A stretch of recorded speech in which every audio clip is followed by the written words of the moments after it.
So we're known, especially the Elon Musk Mission and all of its authors, in particular, the author that I'm having on again on the channel, Brian Wang. We're kind of known for being way out front on a lot of issues that relate to Tesla, including the energy issue. We were way out front on Lathrop. Before anybody was doing any reporting at all, we were talking about how big a deal this was going to be.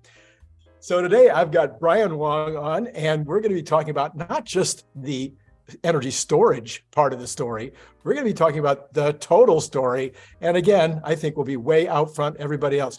So this is Randy Kirk. If you like this kind of content, you know what to do. Brian, so happy to have you back. Thank you. Glad to be back. So this particular area gets a little wonky. And I'm sorry, folks, it just gets a little wonky. And that's why I'm glad to have Brian on, is because sometimes it gets a little over my pay grade.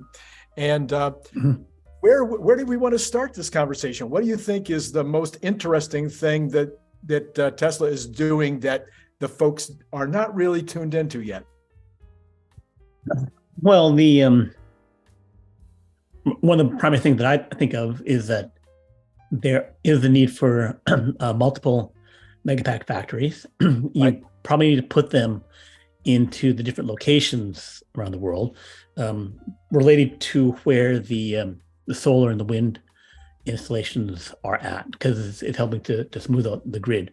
So we already have the one in Lathrop for the United States, and then you have one starting up in Shanghai, and which I think is going to be built very quickly. So it's how fast they can make them, which I think would be very fast, like faster than the car factories, and also I have to put one in Europe as well, because the containers, a shipping container full of batteries, and batteries, like metal and other things, it's almost solid, so it's a high weight, right? Like maybe 40 tons, 50 tons, something like that, and basically the limit of what you can move things conveniently around the world. So I think quite a lot of factories, quite fast, only the size of a Target department store, which is like 20 times smaller than a vehicle Megapack factory. So fast and pretty impactful. So the speed at which will come on will be surprising. Yeah, I've mentioned, I did a long video. I don't know if you had a chance to see it, Brian, but I did a long video talking about, I think the factories will go close to, as you point out, where are the sun and the wind installations existing? You're talking about desert areas, you're talking about scrub areas, like the west part of the United States, like Texas, like China has so much of that. So I would expect a lot of these production facilities, the capability to be there, as you point out, so that you're not moving this material around as much as you might otherwise do.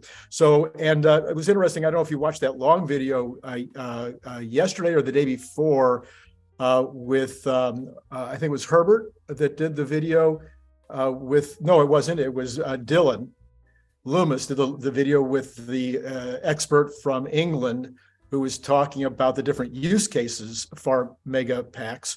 And she had added another one, which I wasn't aware of.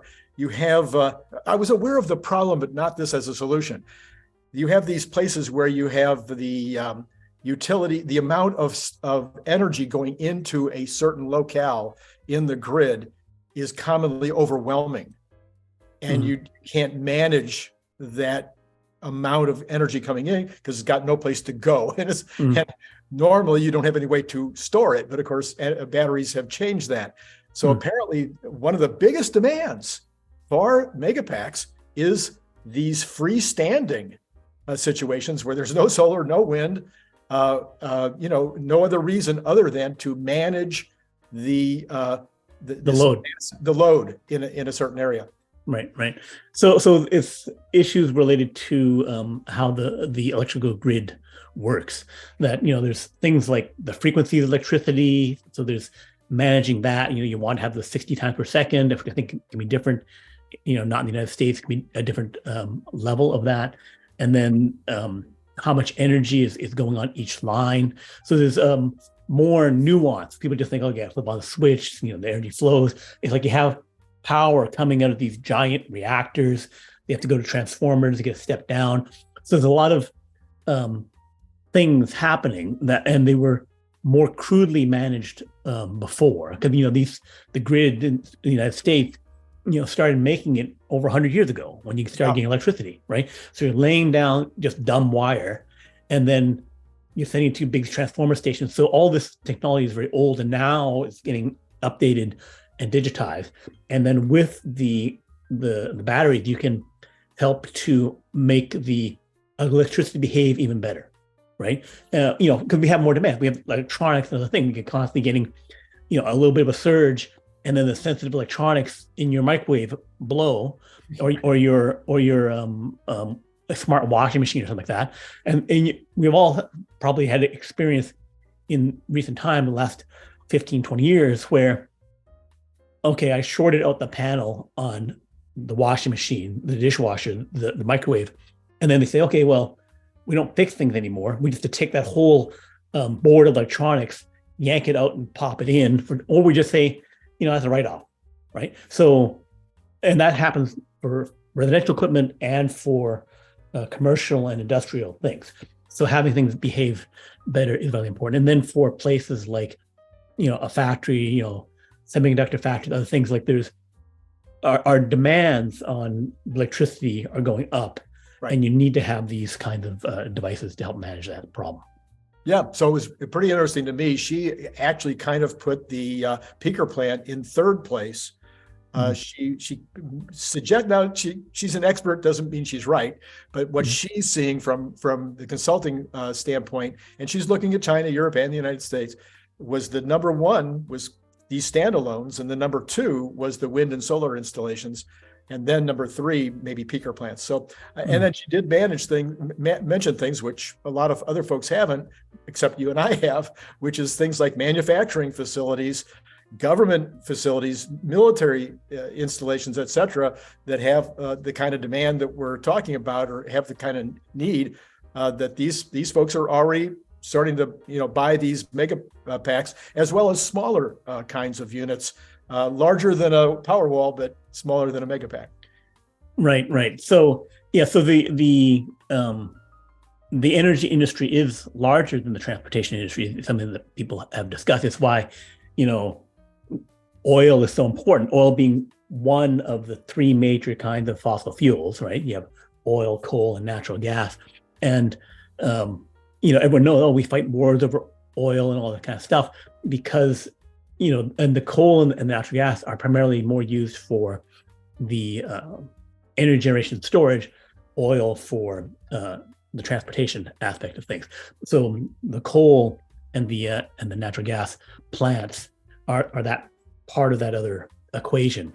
They're typically base load, although natural gas has the ability to follow load. So that's where the variation is easier to control the flow of gas, right? As opposed to, so I can say, I'll dial that down, dial that up, as opposed to leaving the coal plant, the nuclear plants running steady, right? And then you have some variability in the hydro dams as well, based on, but it's a more far lumpier thing because it's based on, okay, I have a drought in an area and now, the water levels have gone down, right? So it's not a more day-to-day thing, but more of a monthly, summer, yearly kind of problem. Right. But then when you do have problems on generation there, like China has done, because, say a multi-year drought, right? Then you are totally effed. Like, you're not gonna be able to turn there. You're like, hope it rains. Yeah, right. China manages by literally declaring war on the environment by firing cannons of whatever dry ice things into clouds, or dropping it from planes and that kind of stuff, so they can steal rain from Vietnam. Right. So there you go. All right. So we know we've got the big business, what you and I consider to be probably as big in profit as the SEXY part of the S3XY part of the business. Maybe a $500 billion in sales, maybe $100 billion or more in profits. So then, but that's just so that people understand, when Brian and I talk about this, we're only really talking about Megapacks and Powerwalls being that energy division. But we know that there's a whole bunch of other things that Elon is putting his toe in the water, and sometimes even a big toe. I guess one that's been in the news a lot the last couple of days has been these virtual power plants. Right. The virtual power plants also go along with the auto bidder for the Megapack and like that, where it's kind of like considered like how FSD, full self-driving, or autopilot, the software component of the Tesla vehicles relate to them. There's this software component for the Powerwalls and the Megapacks, where it can control more precisely when things are being delivered. It also, for the virtual power plant, which I'm part of, is where you have thousands, 7,000 houses here in Northern California that have solar on their roof, and they have Powerwalls, and then you aggregate them into a VPP, virtual power plant, where and then it provides power when things are needed. So it's basically helping your neighbors out. So 7,000 houses, say among 100,000 or 500,000 or a million houses that have this thing. When the overall grid gets hit, they can help lend power to the others. Yeah. So, and then again, we're assuming, we don't really have any of the breakdown on how this works, but we're assuming that Tesla is making money on the arbitrage. Anytime that you're making $2 an hour on your Powerwall in the house, Tesla is making another 10 cents or 20 cents, or maybe they're making another $4. We don't know, but they're making some kind of arbitrage on all of that activity. According to Matt Smith, who's on Good Soil, he says they're not. So I was surprised at that, because I would have thought it would be like a no-brainer to do 50-50. But Tesla has, a more complex relationship with the utilities, right? Where, they're doing this other type of service, for, conditioning the power, being so helping to smooth out the fluctuations in that 60 times per second thing. So there's other kinds of services that they can be doing. So how they're getting compensated doesn't seem to be clear. But if they have to be making some kind of money. Right? Why would you not do it? Yeah. But how that works is unclear. Okay. So then, in addition to Powerwalls and arbitrage, and with Megapacks as well, they also have set up utilities now in at least Europe, maybe also England. I think there's England. I think there's one in Germany, or one of the somewhere in the Euro market, and then one in Texas. Are you aware of any others? Those are the three I know of. I know there's a lot of smaller projects now, because I was looking at who's buying the Megapacks. There was some utility in Nova Scotia, in Canada, that had something where they would they would personally own the Megapacks, and then they would be providing services, like reselling these services of storage, kind of like a bigger version of my own Powerwalls, right? Where I say, okay, I give energy and I'm doing these other services, and they were making like 10% on their money. So they pay like, $1.6-2 million for their unit. Now the price is about $2.5 million, and they were making like 200 to 300K per year from those services. So there is value to having these Megapacks to fit into the grid to provide these various services. But in some cases, they're actually providing the homeowner or the business with the electricity, and Tesla is the one of their divisions. I think they have a couple of DBAs, or I don't know if they're corporate divisions or DBAs. They have a couple of, like say in Texas, in Europe, and I think in England, where they're the ones that's doing the billing. You get a bill from Tesla for your electricity. So there are actual utilities in those instances. Right. So the energy market is far more complex. People just mainly deal with the big utilities, but there are also these smaller utilities, the occasional thing where you can switch off to them, and there's other ones that are kind of like down the chain, where it's like managing a small power plant. So there's more complexities where Tesla could be a provider to one of these smaller players providing services. Yeah, I think in at least one of those cases, I think it is a partnership. Maybe that's the German one. I think is maybe a partnership. But I think in Texas and in England, it might be where Tesla is the owner. I mean, it's a wholly owned subsidiary of Tesla. So in those cases, I believe in Texas at least there is actual hardware that's either has gone in place or is going to go in place. Mm-hmm. Yeah, I'm not familiar. I'm not familiar with that particular situation. So I believe it's Megapacks that are going in as part of that solution. Again, I don't know enough about the other two to know whether there's any hardware involved, but it doesn't sound like these are. Oh, and wait a minute, Shanghai. They just started a subsidiary in Shanghai with the new production. What's his title they're giving him? Tom Zhu, yeah. So he's the VP of automotive or something like that. Yeah, right. And so he just set up a company in Shanghai to be a utility. I believe they financed it with only a couple $1 million, but that's another one. I've forgotten about that one. So these are little steps into being full-on utilities, which could easily become bigger and bigger deals. Right. And this is going to get, really complicated really fast because, an industry that's so huge, so many players, so many regulations, they're different in each country, each state, each province that determines who and what is allowed to play. The other factor throwing complication, a good complication for Tesla is things like the Inflation Reduction Act, where the installer, the company that takes the energy and sticks it in some place gets some like 30 up to 70% tax breaks. It's a crazy huge tax breaks. So if Tesla is able to install its own thing and capture the entire tax break, right? And of course they're one that's making a lot of the money. So if they have huge profits, having tax breaks is even more valuable for them. Because again, this goes to the whole thing of like selling tax credits, moving them around, tax breaks, and like that. So it's, the financial deals get really complicated. Like, how do we capture the most thing?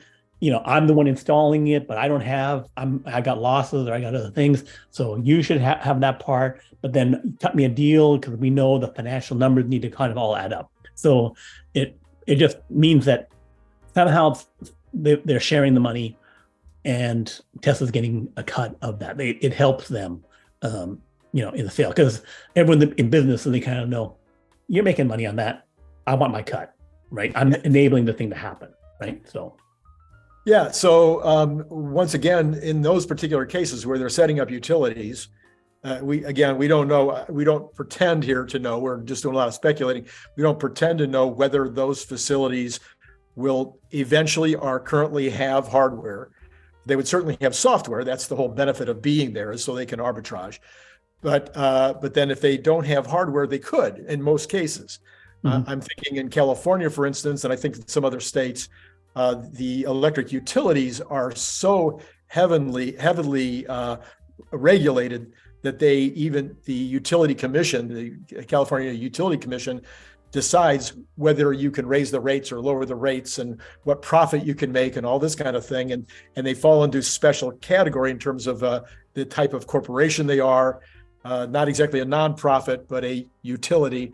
And I know that's true in other states as well. So as you point out, lots of complications, but where they can, it would appear that Tesla is potentially, you don't do these things as Tesla.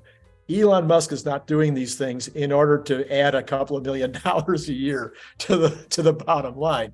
He obviously has much bigger plans for what these particular utilities are going to do. The interesting thing is that as things move along, Tesla gets so insanely large, because if they start, making $1 trillion or something like that, out of energy and $1 trillion out of transportation, something like that, and then grow bigger, right? Then, the big utilities are like, $50 billion company, something like that. They have trouble affording, $120 million nuclear power plant, like that, which, insanely overpriced and other things like that. So, but they're, that's why I think they have to have all these kind of like government bonds and other things like that. So pretty soon, Tesla becomes, not the tail wagging the dog, becomes the dog, and then everyone else is just kind of like flopping along in terms of what they're doing. So in terms of like being able to afford and drive stuff, then they are the ones, if they're putting in, $100 billion, $200 billion of hardware thing, only, the entire China government or something like that, kind of matches up at a player, right? So, yeah. But in the meantime, let's just take the Texas as an example. I'm almost 100% sure that they either have or are intending to put hardware into the Texas situation. I think they bought some land for this. So theoretically, they could start putting in Megapacks initially. They're primary on Megapacks. So they not only make the money on as a manufacturer, they make it on the install. I mean, I'm talking about the tax breaks. They make it as a manufacturer, then make it on the install. And then now they make it selling to the consumer, or whoever that consumer might be. They are also, they're not quite primary on solar. They're buying, currently at least, they're buying the cells from other people. But they could become primary. I don't think they would necessarily ever do that unless they had a huge moat of an idea that would allow them to make it cheaper and that other people couldn't follow because it's become a commodity. But they can buy on the spot market like anybody else, buy cells as inexpensively, maybe even less than other people.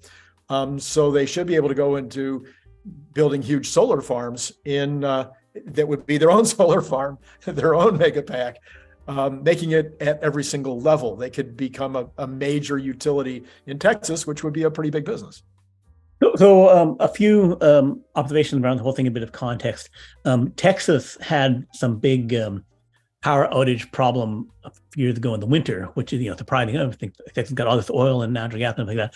But whatever they did, they hadn't properly maintained things around the grid and power generation, how they managed it, right? And just to fill in, they also did not have a deal with any states around them to be able to get extra energy if they ever had a problem. So that was another factor. Yeah.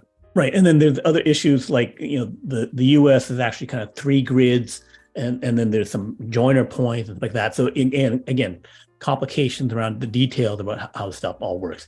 But Texas, growing state, aimed to 30 million people and something like that. So they have large energy needs that need to be managed better. And then in terms of them growing their hardware, are growing the hardware side of it as well as their consumer base. Mm-hmm. Right. That there's needs to help get the grid to some kind of future state and to manage all the various demands in different countries and stuff like that. Yeah, I think that was more or less why he first stepped into Texas. Why Elon first thought they should go into Texas. They're there. They've got massive amounts of property and obviously factories, both with SpaceX and apparently I think now a Boring Company has a facility there too. So they have a pretty big footprint down there, and so I think they felt like, okay, we need a good grid here for us. I remember now. Okay. So is it about the solar, right? So yeah, the solar thing, because China makes most of the world's solar panels, is a glut of them. It's a bad business in general to be in. So because there's all these different aspects to the grid, like what's in the grid, what's energy storage, that Tesla can pick and choose how much and how hard they want to compete in particular areas. So they may say, okay, this aspect of putting in energy, doing a lot of solar farming, like that, maybe that's not a good one. Well, but doing it for solar on roofs, if we can crack the solar roof problem, that would be a good business to be in. So they can, pick and choose how much effort goes into which one based upon their broad view of like, well, this is a good business, or this is a weak part of our transition to energy, for either reason, they can choose how and when to compete in such a very large thing. Yeah, I'm going to have an expert in on Friday on the solar. He is a regional, does solar installations in Texas, in Arizona, but an expert who I'm really going to be curious to learn more about why the residential solar hasn't grown at a faster clip. And not just Tesla, but overall, it's not growing that fast, as fast as you might think. You and I might have talked about that before. About the only place I really see solar in significant amounts is in Hawaii. And it shocks me that Arizona, California, Southern California especially, you just don't see as many solar roofs as you think you might. And almost nothing in industry, almost nothing on the flat roofs, which would seem to be an ideal place to put solar. But anyway, so I'm going to have that expert on Friday. But Tesla, again, another part of the energy business is this production. We could talk about them potentially doing their own solar farms as part of these utilities that they're creating. For years and years and years now, they've been putting solar panels on roofs. And of course, their solar roofs themselves, where the is built into the shingle, that becomes a whole nother potential huge business. I thought years ago, I think we even wrote in the book that we thought it was going to be a lot bigger by now. We might have been off on that one. I'm not sure. So anyway, we'll have to look back and see. So for the issue of solar roof, I actually did try to buy a Tesla solar roof. They had a quote and then they changed it because they switched from the glass tiles to steel tiles, and they clearly had that work for 2 years, and they adjusted the prices up nearly double before they change it back several months later. By the time I'd already gotten a different from them, a regular solar roof. So the issue is that the shape of roofs on houses is very different. So if I need to pre-manufacture, like everything about how the puzzle pieces fit together into a solar roof, then I need to be able to have something where I can cut some little irregular shaped pieces and pop them in and stuff like that. So that was the one of the big problems that Tesla had for the solar roof, was the jigsaw puzzle problem for them, and also the fact that if I'm redoing a roof, again, it's something where odd shapes, slightly different angles, all that kind of thing, and then working with the installers. So you have to have a labor supply issue and other stuff. They have to get trained to do it. And then if you don't have enough volume for your particular type of thing, then why would, if you're only 5% of the business, right? Someone else is going to staff up to deal with that, right? So there's a bunch of chicken and the egg issues there too. But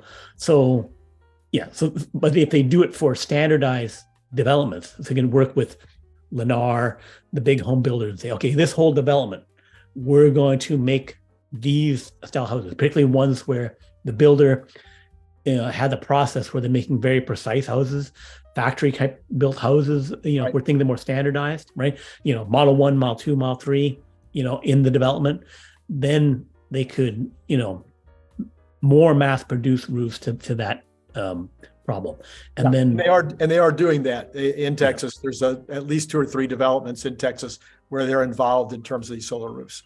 Mm-hmm. Yeah. And then, if a California says all new houses must have solar, then it's easier to say, okay, as opposed to a home owner could say, I just bought a house. I had this massive mortgage payment.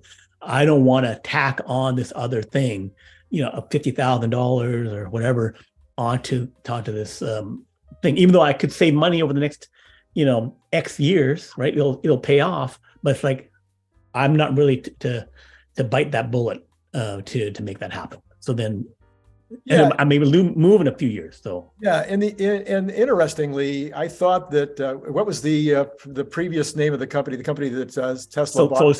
Solar City. So I tried to buy a roof from Solar City for one of my rentals, and I had, like you, I ran into trouble. I had a steel roof, and they said we can't install it on a steel roof, so I had to go with somebody who could install on a steel roof.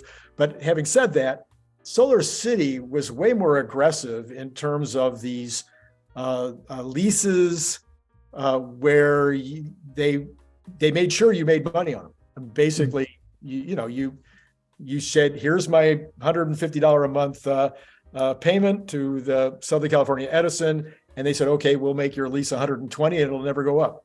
Right. And so you'll save $30 a month from day one, and slowly but surely you'll not have that issue anymore. Well, that was pretty easy sale. Right. Right. So, but that goes to the whole thing of like, how do you compete for business, and how much that business actually worth? Yes, Tesla could apply all this money to do that, just like Ford and GM have the leasing arm of their company, and they can say, okay, we'll go super aggressive on leases and blah blah blah, or have that as this money making thing. Where 80% of cars are financed in the United States. So same thing, could do that for roofs. But then Elon, of course, ran the numbers on it and says, well, is stupid. We may make it work now. Fine, we're number one in solar, but it's kind of like, I'm buying this business. Now that you're part of the whole thing, it's more effective for me to put that cash into a gigafactory for cars, or a Lathrop for megapacks, just like a more efficient use of capital, right? So, yes, he could say, okay, I'm going to put $100 billion into this and get like 5% of that money. It's like, but that's stupid, because I could put $40 million into a megapack factory and make $20 billion per year out of megapacks. So. All right. So then, so kind of the reason I called you in on this idea was because I started looking around and I'm saying, oh my gosh, once again, you're looking at an ecosystem, if you will. So like the Apple ecosystem, they talked so much about why Apple's the largest company in the world today. It's because once you own an Apple laptop and an Apple iPad and an Apple Watch and an Apple phone, you're used to using Apple operating systems, and you don't want to ever leave, because you don't want to have to learn another operating system just to have this watch or just to have this laptop. So similarly, you could imagine, now maybe this wasn't the thought, but maybe it was, getting your fingers into every aspect: production, storage, regional, or if you will, even local, down to the house production and storage, utility size production, storage, and arbitrage at the local level, at the house level as well. And then you add onto that whole thing the obvious need to put these megapacks and the solar in all of the superchargers, which there's now 5,000 around the world. So it's 5,000 locations where you're producing, storing, and arbitraging energy. And then, so it's because you're changing the nature of a substantial portion, the electrification of the world economy, right? But I'm not doing it with a gigawatt a nuclear power plant. I'm not doing it with a 20 gigawatt hydro dam, like Three Gorges Dam or something like that, right? I'm going to this smaller unit size of a 3.9 megawatt hour device, which battery storage. But the thing is, like, in order to get to 1 megawatt constant, right, you actually need 6 or so in order to get 1 megawatt hour for every hour of the day, right? I need like 6 times 3.9. I need 6 of them to get 1 megawatt thing. So you're making the Lego blocks smaller, right? So that I'm changing how they're distributed, so that, and also by adding in solar or wind, but mainly solar, then a Costco with a giant 108,000 square foot roof, right, can toss a megawatt on top, and then also have 6 charging station megapacks, or maybe 12, because they have all the power for their building, but then they often have gas stations. So instead of that, we'll have an electric charging station, and they have trucks coming in and out, right? So you're redoing this system and saying, it's going to be, instead of 10% solar, just generation, no whatever, it's going to be 40-50% solar with maybe an overgeneration levels, because that can become economic now to overgenerate and store at time and do with other things. That goes to the Tony Seba thing about overgenerating, the superpower stuff, right? And then applying it to the extra energy to, crypto blockchain or for IT centers or various other things, right? To have this kind of like where the demand flexes versus the supply, right? So there's various things how we reinvent it, but also that companies, the Costco's, the someone with a small factory, other thing like that, can say PG&E sucks and all the utilities suck, and they will just continue, but I can take it over now. I can be my own mill utility, and then because we're off doing stuff with energy and with factories and with trucks and with smaller vehicles, then it makes sense for me to take over that hunk of the business, right? So then you have things broken down where it's not just big oil companies, big coal companies, big utilities being the dominant players. They may still be part of it, but maybe they become only 30% of it. Maybe down the road there'll be some evolution where, well, the Tesla becomes the main thing backing a lot of this stuff. But they could be a more kind of like home garden kind of thing. You have farmers, and then you have a giant home garden. You have home greenhouses where you change how things are distributed and working. Yeah. That is my vision, and I didn't make it up. I think that Tony Sebas talked about it, or maybe even Elon has talked about it. This whole idea of a distributed economy, where things are made way more locally due to things like 3D printing, vertical farming, the ability to do really efficient farming in a small, like in a container, like Elon's brother's doing. And then we talk in robotic cars, robotaxi, right. robo trucks, right. and Tesla bot. Right. So now it's like, so people say, oh, Tesla bots and other things replacing, my job, and AI replacing my job. But then becomes every Tesla bot, every robo car is a revenue generating asset, right? It's not like I buy a car and it starts depreciating once I get it. Everything in the house, the car, the bot, all become positive revenue generating things. If you think of like someone who owns 50 or 100 vending machines, right? So I buy it, but it is a productive asset. I have to maintain it. I have to refill it with drinks and candy bars, stuff like that.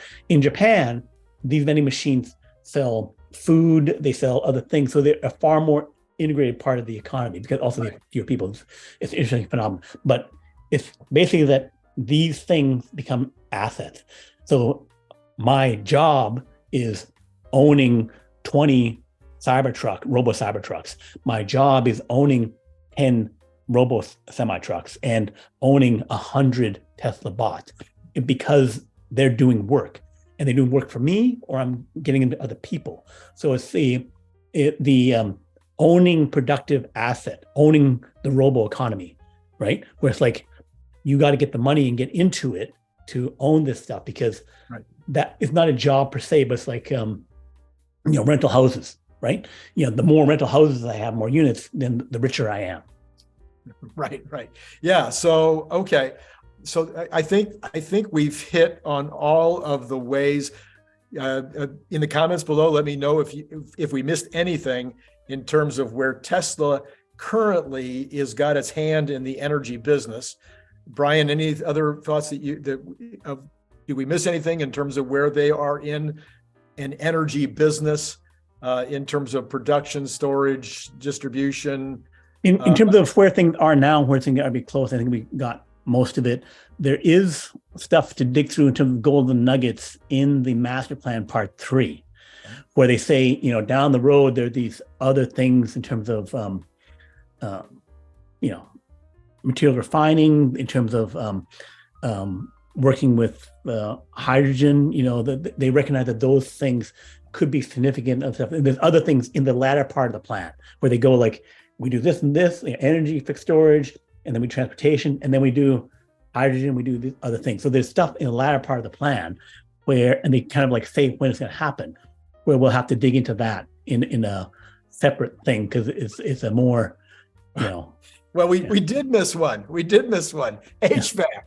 HVAC, yes, That's right. another energy. It's another element of the whole energy picture. It's Yeah, what, third, fourth on the list? right, right. After, yeah, it's in terms of the CO2 emissions and total energy use. And so going to a heat pump system, and now all of a sudden, you're in another big part of the energy business that's also a localized way of solving the problem.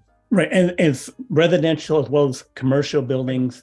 That it doesn't have to just be the ones you dominate, and also there's probably things like building controls, the Honeywell aspect of things that they can get into.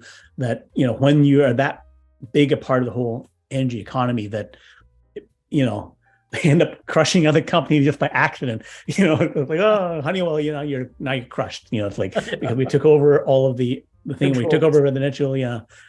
So it's a lot of things that they can wind up doing, because if they get to the size that we're thinking of, then it's kind of like you're in all aspects of the economy.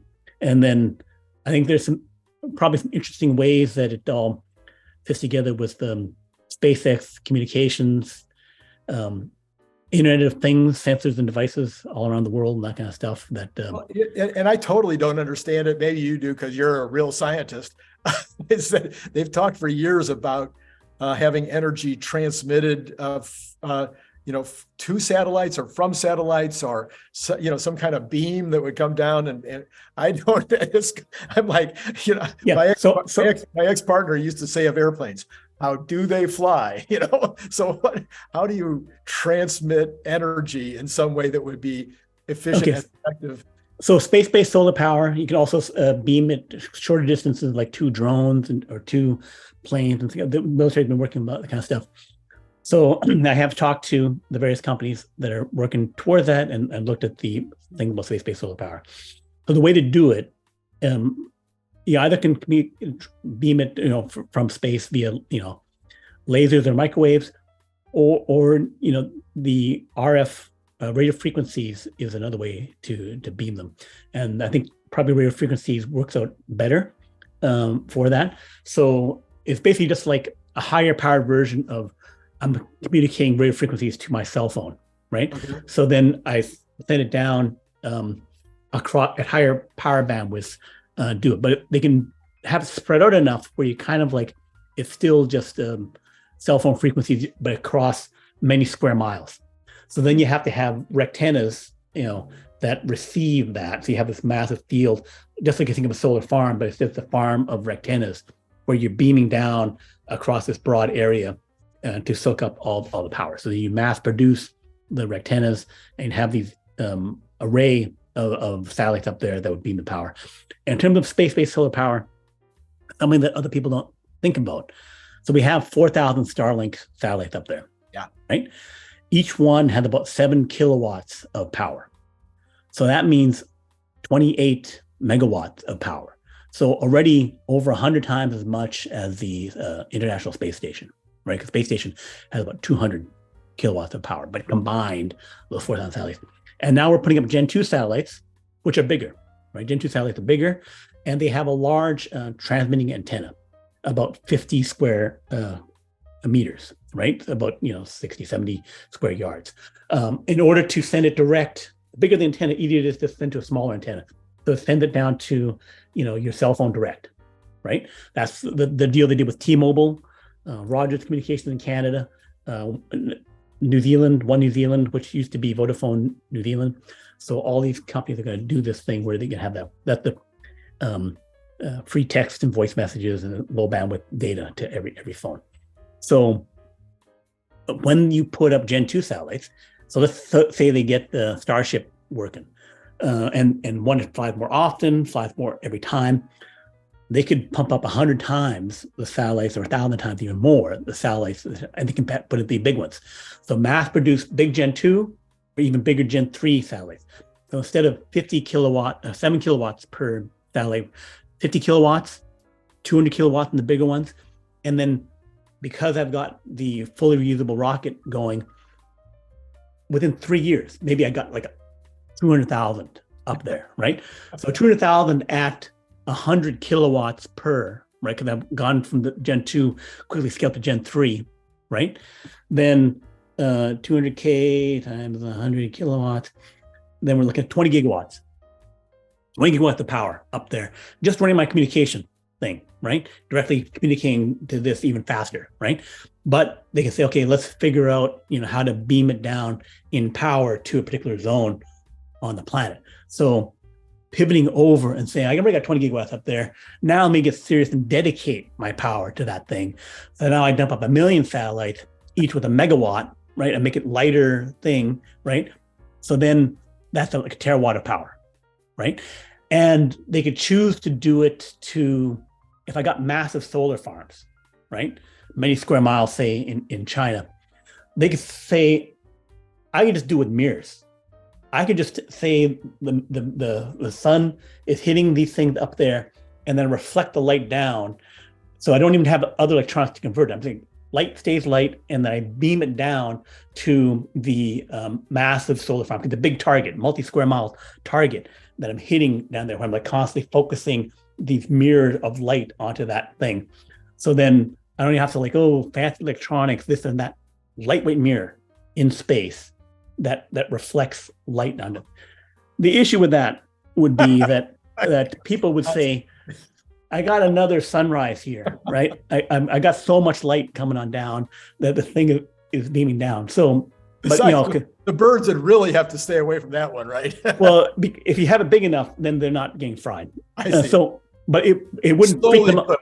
Slowly cooked instead of they may have the issue that they can't separate sunlight from from daylight, daylight, stuff like that. So the fact is 24 hours bright all the time. So but again, so instead of that problem, you say, okay, we have this ability to take sunlight, convert to electricity, and then we beam it down via microwaves and stuff like that. So then you can do it that way. Then it's invisible, but again, you have to have these large areas soaking up the power. So then you can have power coming 24 hours a day, right? So then they don't need as much energy storage, right? Because it's constantly being generated all the time. So going to terawatt hours of stuff, if you mass produce these things, 2030-ish, right? So can be done. Issues, other ways to do it. You can always choose to do another way. But I think that is something that they could do. But Elon has not chosen to do it. He's come out various times saying he's against it. But there's other companies that are for it. And like I said, if you have that much launch lift capacity, right, then making things big and light in space is easy. No gravity, right? So you can say, instead of like every launch of a Starship taking up 10 megawatts or 100 megawatts of non-dedicated solar, I can say, no, I'm making it lighter, and I'm going to pop up 1 gigawatt every launch, right? Well, that's enough for a nuclear reactor for every launch in solar. That's 24 hours, right? So it is totally solvable if you have a Starship. The cost for launch and other things like that, you could do it. But the beaming thing, you don't have to do it, because you can generate enough power here on Earth. Right. And then beaming it through the air, you say, yes, it can work, but the whole issue of am I really affecting stuff? It seems like it's safe. But when we actually do it all the time at this power level, all that cancer that's happening, what's going on there? It's a mystery. I don't know what's changed. Yes. So, but you could generate the terawatt of power, use it for the space economy, use it for the moon, use it for other stuff. You can generate the power locally and do stuff like run 1 million gigafactories with Tesla bots on the moon and Mars, right? So you can do other stuff. So, yes. All right. Well, as always, Brian, it is fun to have you on board, because you just have this wealth of crazy information that you've been accumulating over all these years. So Brian, I don't think you've been putting up much video on your video channel recently, because I think you've had other things that have been higher on your list, but your blog is still being added to daily, and people should go to My Big Future. No, Next Big Future. I'm always doing that. Mm. Nextbigfuture.com. If you've never gone to Brian's blog, you need to go to Brian's blog at Next Big Future because it's really fascinating. And then you have a Patreon, I believe. Yeah, Patreon, follow me on Twitter, and then I put some stuff up on LinkedIn. I will get back to putting stuff up on YouTube. I apologize that I haven't. I think we have them recorded that I haven't even bothered to put up. I apologize for that. I've been advising a laser nuclear fusion company in Australia and other stuff like that. So like there's some other stuff I've had to pay more attention to. Okay. Pay more attention to. All right. So if you like this content, please like so that we know to have Brian back over and over and over again. And then please subscribe, please notify. And I have a Patreon too. It's only $5 a month. Hey, thanks again, Brian. And for those of you out there, it's been great talking to you. Click the link below to get your paperback, Kindle, or audiobook now.